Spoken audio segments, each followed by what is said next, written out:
Amigos y amigas, bienvenidos a su noticiero Iberoamérica al día. Esta es nuestra emisión de martes 13 de marzo del 2018. Yo soy Ana Cristina Olvera y como siempre con mucho gusto saludo a mi compañero Omar Cepeda. Omar, Ana Cris, ¿cómo estás? El gusto es mío y por supuesto estar con todos ustedes. Muy buenas noches allá en Europa, muy buenas tardes en América Latina. Estamos listos para llevarle lo más importante de nuestra querida región. Acompáñenos, este es su informativo, le tenemos la noticia al día.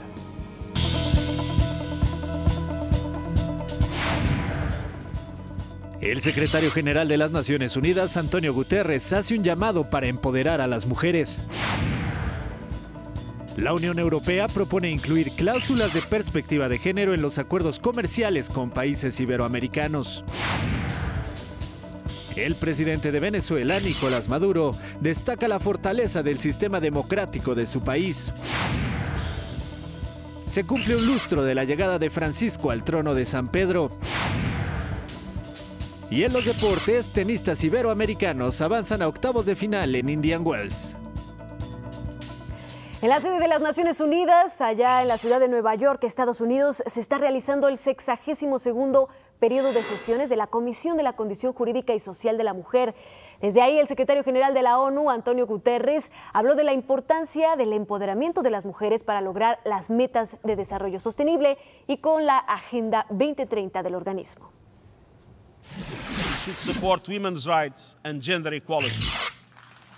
Es por eso que todos los hombres deben respaldar los derechos de las mujeres y la equidad de género. Y es por eso que me considero con orgullo un feminista. Debemos dejarlo claro. Las habilidades de las mujeres son ilimitadas. Las ambiciones de las mujeres son infinitas. Les demando seguir levantando la voz por la igualdad de las mujeres, por la dignidad y los derechos humanos.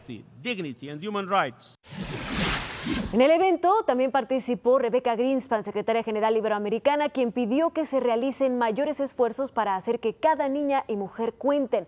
Afirmó que solo en 6 de los 17 objetivos del desarrollo sostenible se toma en cuenta la perspectiva de género, señal clara, dijo, de lo mucho que aún falta por avanzar. Y precisamente para darnos más detalles de las características de este periodo de sesiones en la ONU sobre la condición jurídica y social de la mujer, nos enlazamos con Mauricio Guerrero, él es corresponsal de la Agencia de Noticias del Estado mexicano allá en Nueva York. Mauricio, es un placer saludarte, muy buenas tardes. Hola, buenas tardes, Ana y Omar. Los saludo acá desde las Naciones Unidas en Nueva York. Gracias, Mauricio. Un placer saludarte también para nosotros. Nos gustaría que nos ampliaras un poco cuáles son las características, los alcances de esta sesión, si se piensan firmar algunos acuerdos, algunos convenios y qué matices podrían beneficiar a las mujeres en estos temas vinculados a los derechos de las mujeres. Bueno, en esta sesión de la Comisión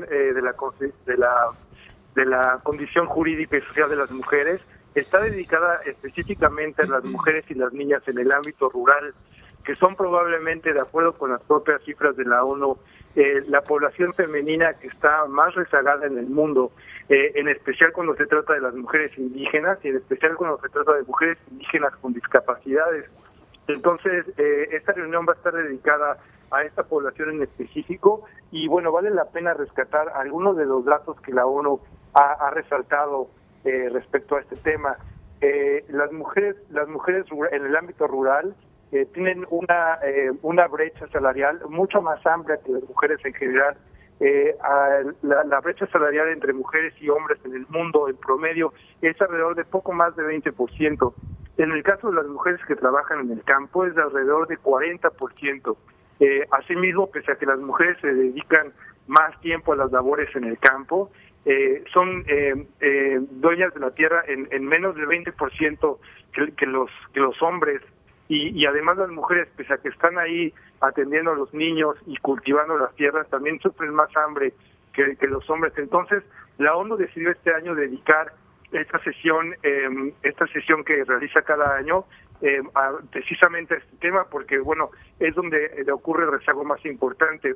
Además, cabe destacar que esta sesión ocurre en un momento histórico muy importante, donde, al menos en Estados Unidos y bueno, en muchos países del mundo occidental, también México, ha habido este movimiento para denunciar el acoso sexual, la violencia contra las mujeres, y entonces hay una mayor toma de conciencia en el mundo y en la sociedad en general sobre la importancia que hay sobre empoderar a la población femenina, no solo como bien ha dicho el secretario general de la ONU, Antonio Guterres, no solo como un tema moral, sino como un tema que va a beneficiar a toda la sociedad. Se ha demostrado que entre más igualdad, más equidad de género hay en un país, en una sociedad, hay más beneficios económicos y beneficios sociales para todos, para hombres, niños, mujeres y bueno, para todos los que participamos en la comunidad. Entonces, en ese sentido, pues bueno, el enfoque parece muy oportuno y muy atinado.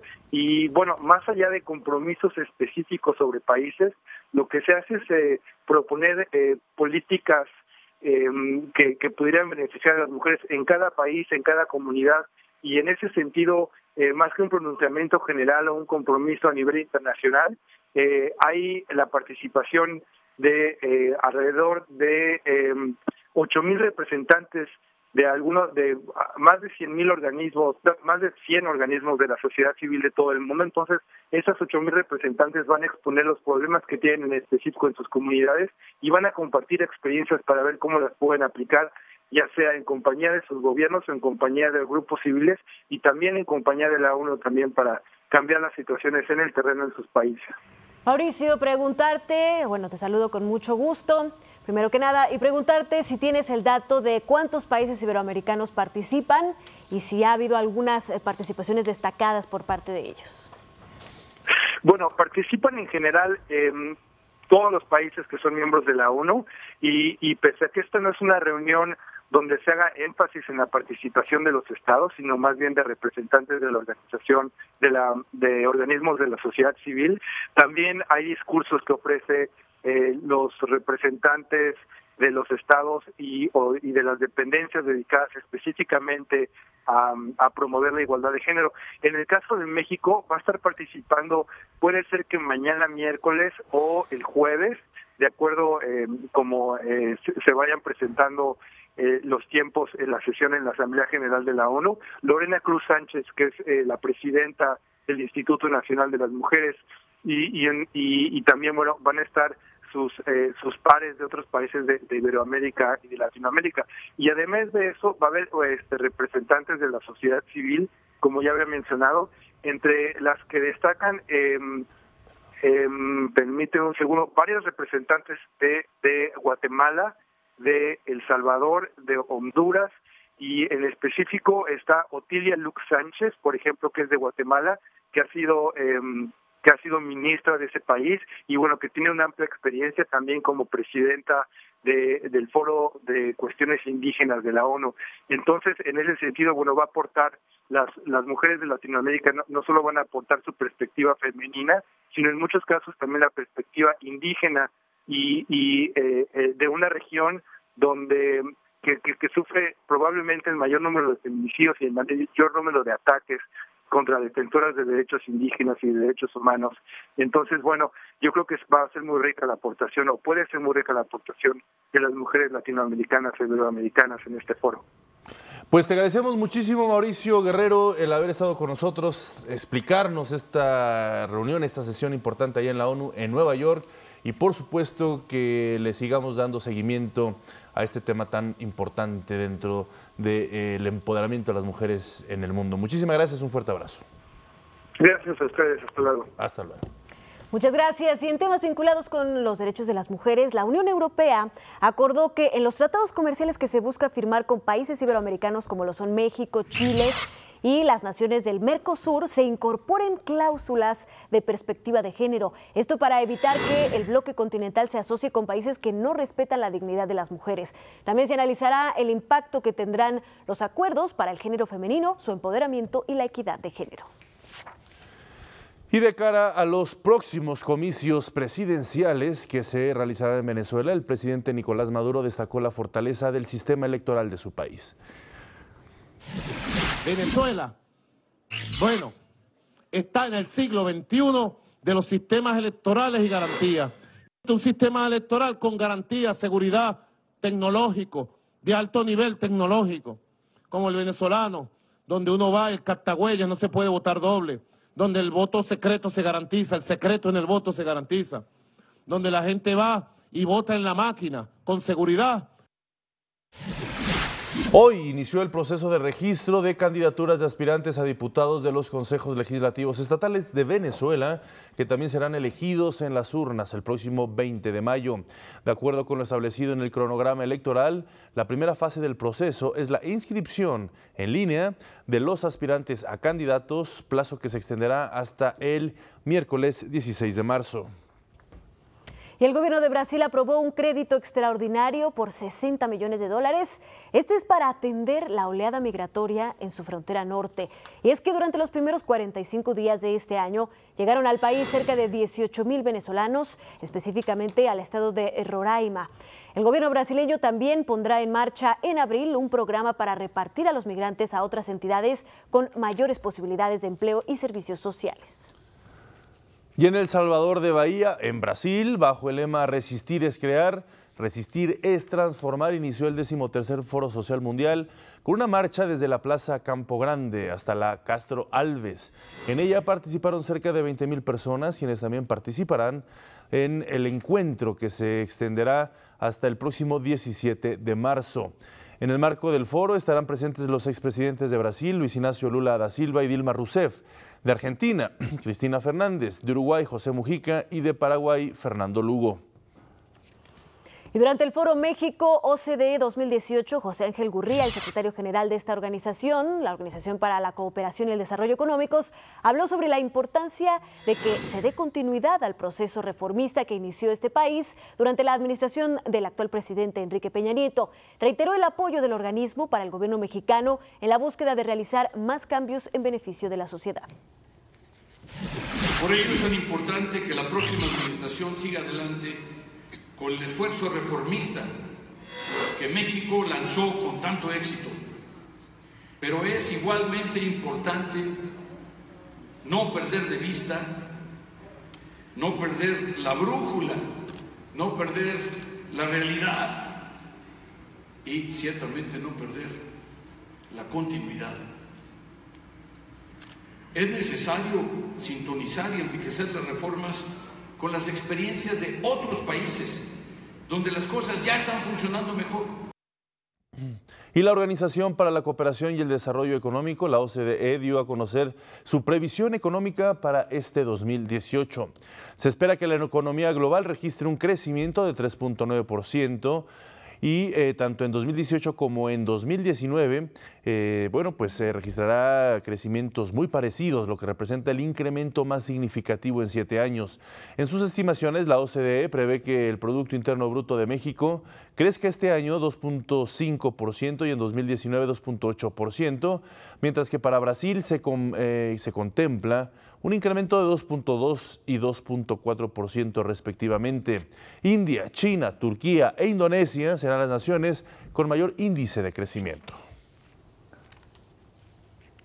Y hoy se cumplen 5 años de que el cardenal argentino Jorge Mario Bergoglio se convirtió en el Papa número 266 de la Iglesia Católica.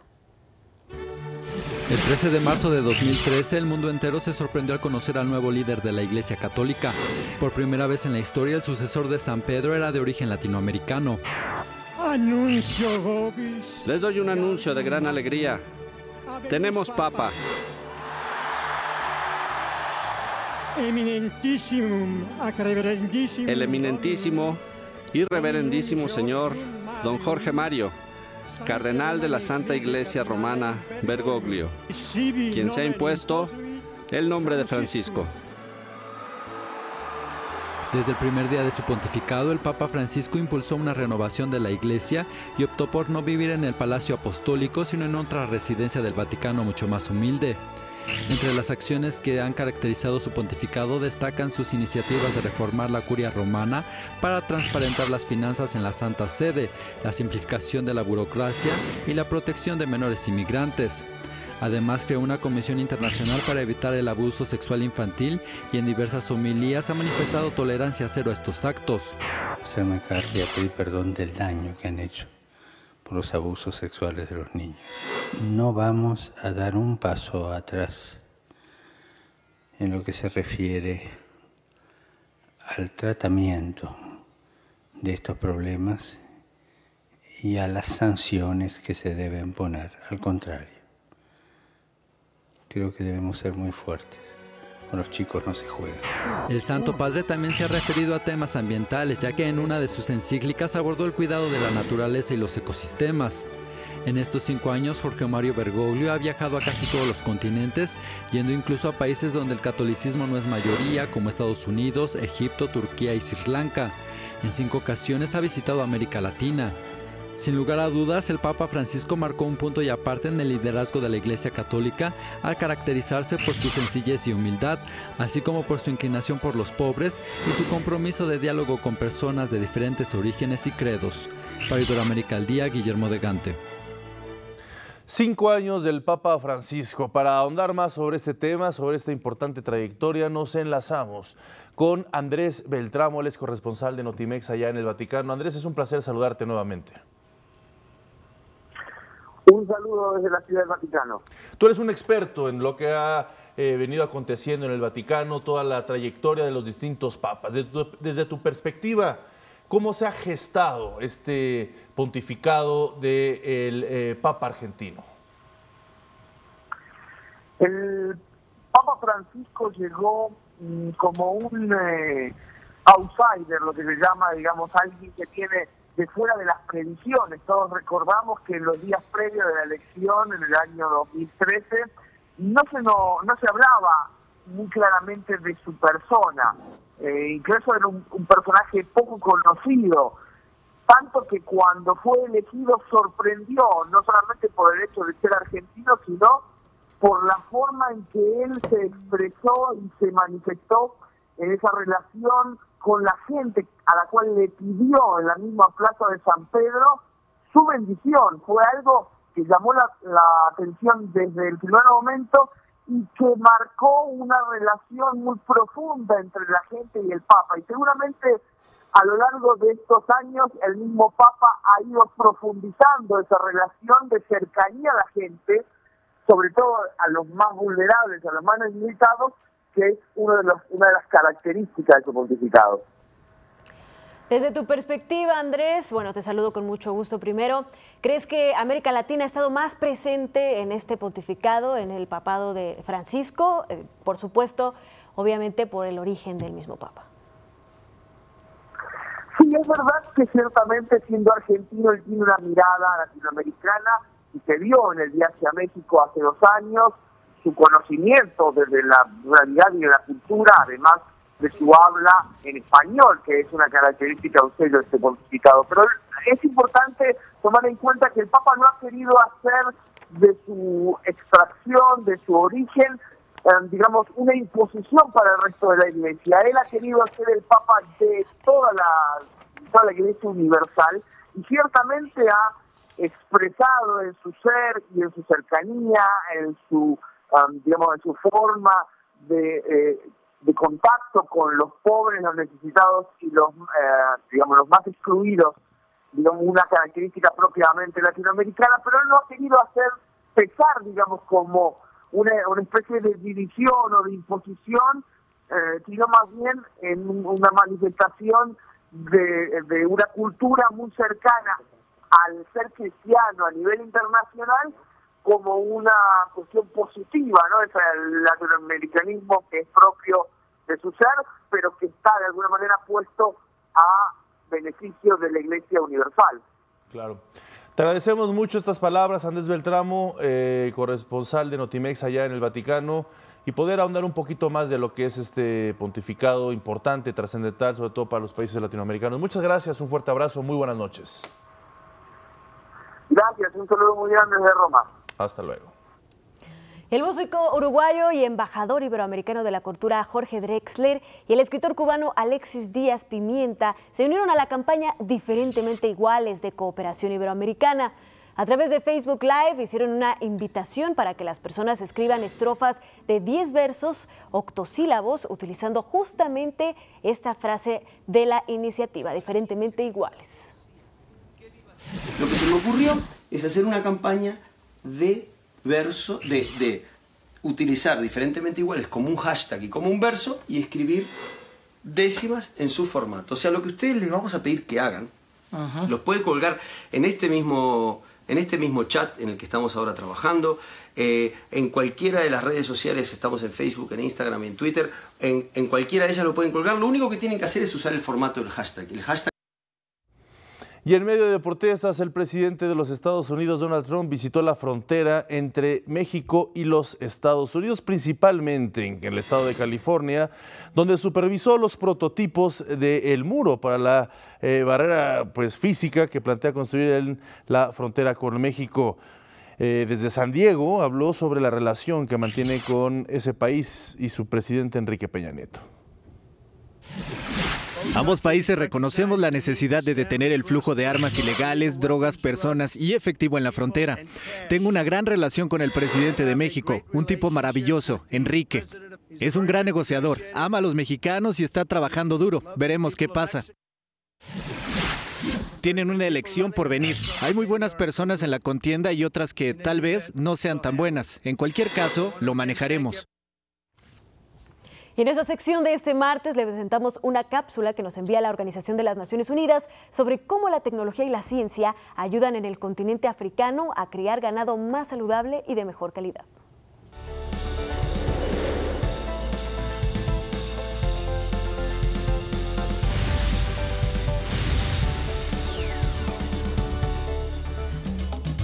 En Tanzania Central, el ganado constituye la principal fuente de alimentación e ingresos para los masái.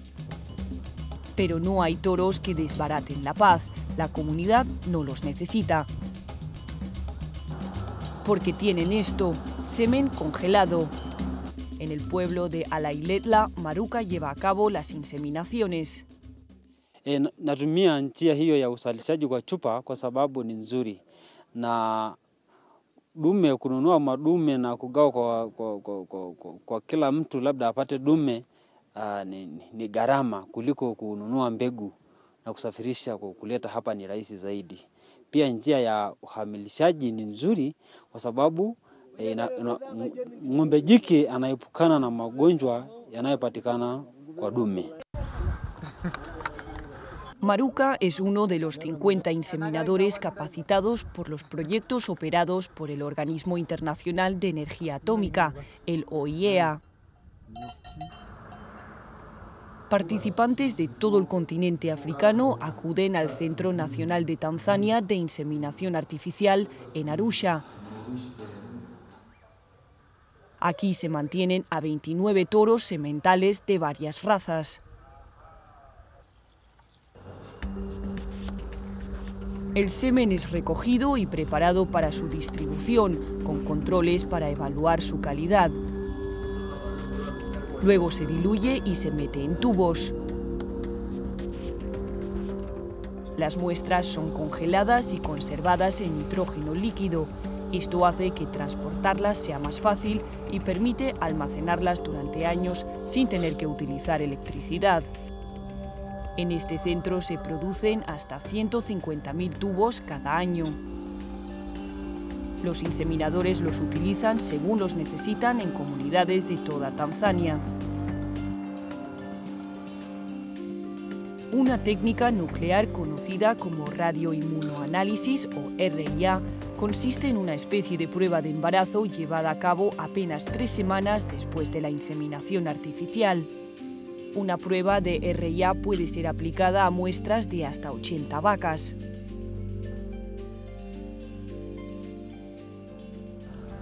El OIEA ha respaldado el uso de esta técnica en casi 90 países, preparando a expertos, estableciendo laboratorios y proveyendo equipos de RIA.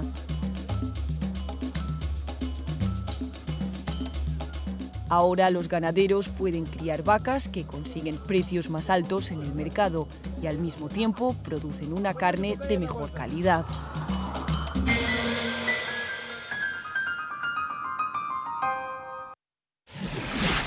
Vamos con la información deportiva, soy Jorge Rubio, los saludo con mucho gusto. El tenista uruguayo Pablo Cuevas avanzó a los octavos de final del Masters 1000 de Indian Wells al dejar en el camino al austriaco Dominic Thiem, quien se retiró en el tercer set por lesión. El español Pablo Carreño eliminó a Daniil Medvedev por 6-1, 7-5 y se instaló en la siguiente instancia. Su compatriota Carla Suárez Navarro, sembrada 27 del torneo, le ganó a la cuarta favorita, la ucraniana Elina Svitolina, por 7-5, 6-3. Roberto Bautista, Fernando Verdasco y Nicolás Kicker quedaron eliminados. Y en estos momentos el Olimpia Milano se enfrentaba, mejor dicho, al Real Madrid, esto en la jornada 26 de la Euroliga de básquetbol. Victoria para el cuadro español, 88-77, llegan a 16 triunfos por 11 derrotas, segunda victoria consecutiva para el cuadro del Real Madrid. Vamos ahora a la UEFA Champions League con los partidos de vuelta de los octavos de final. El equipo del Manchester United recibe todavía en estos momentos al Sevilla de España, y resultado que se acaba de dar al minuto 74 y al 78. Wissam Ben Yedder hace 2 goles con el cuadro sevillano, está ganando 2-0 al Manchester United, que tiene que anotar en 7 minutos que le restan del partido 3 goles si quieren seguir con vida en la Champions League. Se ve prácticamente imposible, así que Sevilla con un pie y medio, ya casi los dos, en los cuartos de final de la Champions League. Y en el cierre de estos octavos de final, el Barcelona buscará mañana el pase a los cuartos cuando reciba a las 20:45 horas de España al Chelsea de Inglaterra, con marcador global empatado a 1. Y vamos ahora a la Liga de Campeones de la CONCACAF, porque Tigres de México, campeones de la Liga MX, recibirán al monarca de la MLS, Toronto FC, para definir el boleto a las semifinales de esta Liga de Campeones en punto de las 8 de la noche, tiempo del centro de México. Los primeros 90 minutos decretaron ventaja parcial para los canadienses 2-1, por lo que una victoria por la mínima bastará para los dirigidos por el Tuca Ferretti. Más de esta Liga de Campeones de la CONCACAF, cuartos de final, partidos de vuelta. New York Red Bulls en contra de Tijuana, global 2-0 a favor del equipo de los Estados Unidos. A las 18 horas este partido. Y vamos también a revisar lo que va a pasar en la Copa Libertadores. Hoy habrá actividad de Atlético Tucumán contra Libertad, Vasco da Gama contra Universidad de Chile, Cerro Porteño contra Defensor Sporting. Hasta aquí la información deportiva. Excelente tarde, excelente noche. Regreso con ustedes. Gracias, Jorge. Se nos terminó el tiempo. Gracias de parte de todo el equipo de Iberoamérica al Día. Así es, Ana Cris, y antes de poner punto final, hace rato lo veíamos, ahora lo dejamos con la canción del uruguayo Jorge Drexler y esto que se titula Todo se transforma. Que tenga un excelente día, nos vemos mañana. Cada uno da lo que recibe, luego recibe lo que da. Nada es más simple, no hay otra norma, nada se pierde, todo se transforma, todo se transforma. El vino que pagué yo con aquel euro italiano.